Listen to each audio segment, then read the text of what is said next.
Hola, ¿qué tal? Yo soy Toño y estos son 88 razones. En este video vamos a hablar acerca de la región de Mesopotamia.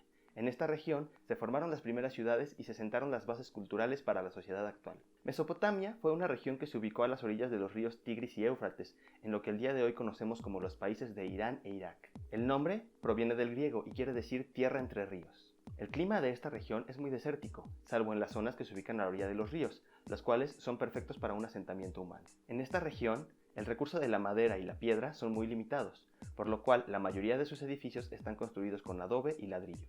Esto hace que el día de hoy sea muy complicado encontrar edificios en buen estado, ya que la mayoría se derrumbaron hace siglos. Además de que en esta región había muchas civilizaciones que luchaban constantemente por el poder de la región, y en muchas ocasiones destruían las ciudades que conquistaban para demostrar su superioridad. Cerca del año 7000 a.C., en esta región se empiezan a establecer muchas pequeñas tribus que empezarían a experimentar los principios del urbanismo actual. En estas épocas ya tenían un mejor control de la cerámica. Esto lo podemos ver ya que se han encontrado muchas estatuillas y vasijas de una gran calidad. También sabemos que en esta época sus construcciones ya eran de mucha mejor calidad espacial y tenían un sentido estético mucho más claro. Retomando el ejemplo de Tepe Gawra, podemos ver que ya utilizaban espacios de circulación mucho más complejos, y en muchos casos utilizaban hasta 2 niveles en sus construcciones, con lo cual podían hacer una separación muy clara entre espacios públicos y privados. La distribución de espacios consistía en una gran habitación con forma de T, alrededor de la cual se ubicaban pequeñas habitaciones con uso como altar o para almacenamiento. En el espacio principal se llevaban a cabo gran cantidad de actividades, siendo este el espacio en el que pasaban más tiempo las personas. Estos espacios eran tripartitas, es decir que constaban de 3 núcleos de habitaciones, una en la cabecera y una a cada lado de esta sala en forma de T.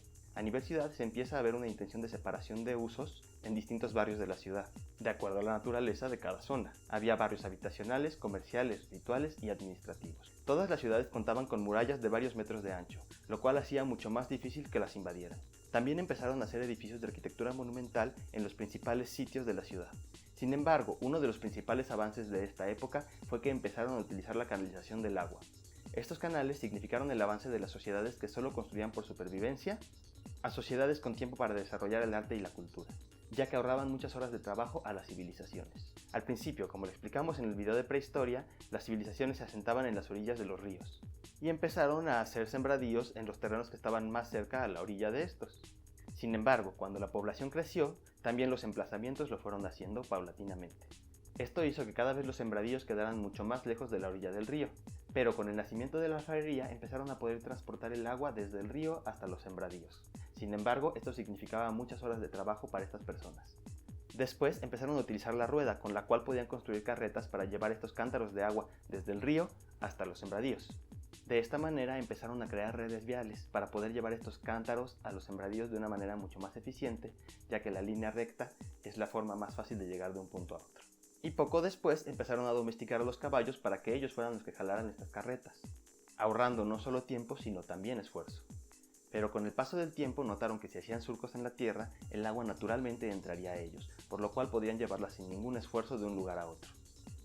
Esto hace que el proceso se automatice y que ahorren muchas horas de trabajo, las cuales pudieran utilizar al arte, a la cultura, a la ciencia o al ocio. Estas constantes de diseño marcan el inicio de los estilos arquitectónicos. Para el año 3700 ya existía una civilización muy poderosa, la de los sumerios, la cual se considera la primera civilización de la historia. Los sumerios construyeron una ciudad que tenía todas estas constantes de diseño en una sola. Esta ciudad es Uruk y con su nacimiento se inicia un periodo mesopotámico llamado el periodo Uruk. En este periodo es en el que se inventa la escritura cuneiforme, la cual es la primera escritura documentada de la humanidad. Con este invento se determina la división entre historia y prehistoria. La escritura cuneiforme estaba hecha en tablillas de arcilla, en las cuales ellos marcaban símbolos que habían inventado utilizando una cuña. Las tablillas más antiguas que se han encontrado datan de este periodo y se utilizaban para contabilizar los sembradíos y el ganado que ellos tenían. Más tarde empezaron a utilizar esta escritura para el arte y la cultura. La arquitectura sumeria de este periodo tiene varios ejemplos de arquitectura destacable. Sin embargo, aquí hablaremos solo de las 3 principales. En la ciudad de Eridu se han encontrado restos de una construcción renovada hasta 17 veces. Aquí podemos ver algunos rasgos que caracterizaban la estructura básica del templo sumerio. El primer rasgo es una planta a modo de espacio rectangular amplio, en cuyo interior había una clara diferenciación de espacios y otras 2 laterales a las que se abren espacios más pequeños a modo de capillas.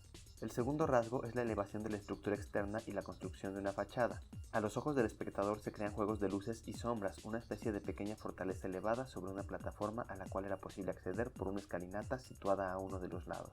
El templo de Inanna, también llamado Templo de Caliza o Casa del Cielo, está dedicado a Inanna, diosa de la fecundidad y cabeza del panteón de Mesopotamia. En este edificio mantienen la constante de diseño utilizando una nave en forma de T que termina en una cabecera con varias capillas. También se presentan dos naves laterales con muchos compartimentos que tienen acceso al patio central. Este templo también tiene la particularidad de que el principal material que se utilizó en su construcción era la piedra caliza, la cual no era muy fácil de encontrar en Mesopotamia, por lo cual había que importarla desde muy lejos, lo cual nos habla de lo importante que era este edificio para los sumerios. El muro estaba cubierto de pequeños mosaicos de arcilla cocida de color negro, blanco o rojo, los cuales formaban composiciones geométricas en la pared en forma de zigzag, rombos o triángulos.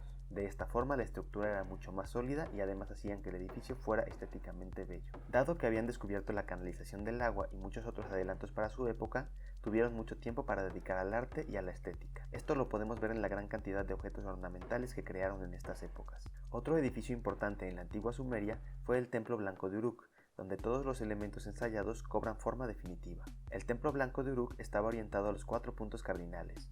Tenía una forma de planta rectangular tripartita con un espacio central rodeado de pequeñas estancias y presidido por una mesa de ofrendas a la cual se accedía a través de una escalinata ubicada en el lado norte.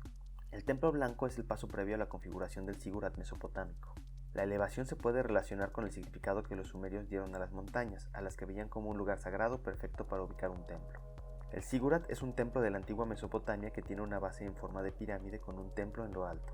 Esta base puede ser de forma rectangular, ovalada o cuadrada.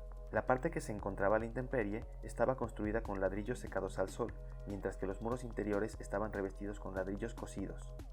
El acceso se realiza mediante escalinatas a los lados de los zigurats. También empiezan a hacer uso de los arcos arquitectónicos, utilizándolos para los edificios más importantes de la ciudad y dejando los dinteles para los edificios más pequeños. El arco más utilizado era el de medio punto, en el cual el intradós tiene forma de medio círculo.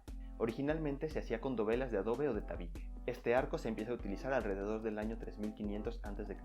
Cerca del año 2900 a.C., la civilización sumeria entra en una etapa de declive, iniciando una guerra de todas las demás civilizaciones para obtener el control de la zona. Este periodo dura alrededor de 600 años y es aproximadamente para el año 2300 cuando los acadios logran dominar la zona de Mesopotamia. Los acadios forman el primer imperio de la humanidad, dado que estos logran controlar a muchos pueblos con distintas religiones, con distintas creencias y con distintas formas de ver la vida. Los acadios fueron una civilización guerrera que no tuvo muchos aportes a la arquitectura, solo se sabe que ellos se dedicaban a restaurar los monumentos sumerios. Este imperio dura muy poco y es para el año 2200 cuando sufren una invasión de parte de los gutis, quienes eran una civilización que se ubicaba en los montes kurdos, al norte de Mesopotamia. Los kurdos mantienen el control de esta civilización durante 100 años hasta que los sumerios vuelven a reaparecer y vuelven a controlar la zona. Esto ocurre cerca del año 2100 a.C. En esta etapa neosumeria podemos analizar dos importantes edificios. Templo oval de Kafadi. Se constituía por un amplio recinto rodeado de una doble muralla oval. Dentro albergaba estancias destinadas a funciones religiosas, a las que se acompañaba con otras de usos comerciales y administrativos. De esta manera se puede observar la importancia que adquiere el templo en relación a la función económica de la sociedad sumeria. El templo se hallaba en un segundo recinto, una especie de patio cerrado donde se ubicaban pilas y un pozo destinado a rituales, y también un altar de ofrendas al pie de la escalinata por la que se accedía a una plataforma superior de 3,5 metros de altura sobre la que se ubicaba el templo. Como última novedad aportada tenemos el acceso en eje acordado, el cual consistía en la ubicación de la estatua del dios dentro de la chela o Santa Sanctorum en ángulo recto respecto a la puerta de entrada. A la construcción de estos conjuntos se aplicaría en esos momentos el empleo del ladrillo plano convexo, plano por un lado y ligeramente abombado por el otro, como un nuevo material de construcción y por el que se creaba un dibujo nuevo en forma de espina de pez. Palacio de Mesilín. Junto al templo, el palacio es el más importante ejemplo de arquitectura monumental del Próximo Oriente Antiguo. Su origen no está claro, lo que sí es seguro es que a partir de estos momentos, el palacio va a desempeñar un importante papel en la organización social y política. Las figuras del rey y del sacerdote establecieron una competencia por imponer su preponderancia en el seno de la ciudad a través del templo y del palacio.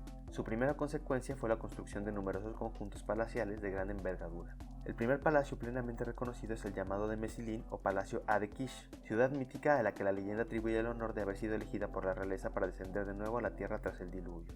La estructura de este palacio se componía de dos conjuntos yuxtapuestos en los que se podía apreciar una diversificación de funciones. Parece que el conjunto que estaba más al norte sería para uso cortesano y de representación, y el otro, de mayores dimensiones, sería para las funciones administrativas. Los interiores de ambas construcciones tenían gran número de estancias desordenadas y estaban los dos circundados por un recinto amurallado que les daba un aspecto fortificado. En el próximo video seguiremos hablando de Mesopotamia y haremos mención de varios edificios importantes que tuvieron lugar en esta región y en esta época. ¡No se lo pierdan!